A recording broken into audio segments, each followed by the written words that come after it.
I am the Tofu Golem. Please enjoy the video. In this video, I will explain how to fill AC gas in Chevrolet Cruze, full guide.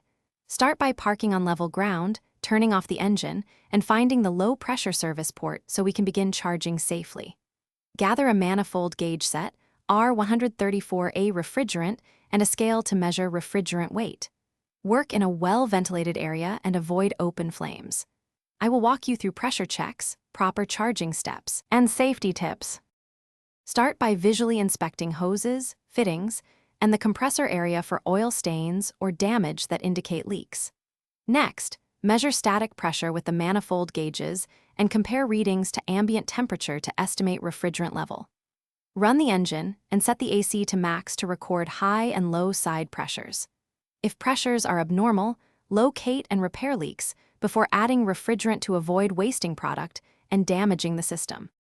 If this walkthrough is helping you out, please subscribe and like so I can make more car care guides.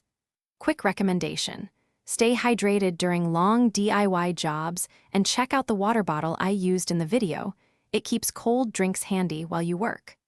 Look in the description for the link and other deals related to tools and supplies. Then now let's get back to the video. With gauges attached and hoses purged, start the engine and set the AC to maximum cold and blower speed.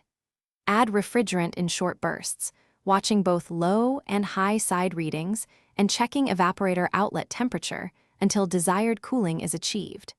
Use the vehicle manufacturer's recommended refrigerant mass if available, and stop when pressures and temperatures match proper operational ranges. Always avoid overcharging, and recheck for leaks after charging is complete. Thanks for watching.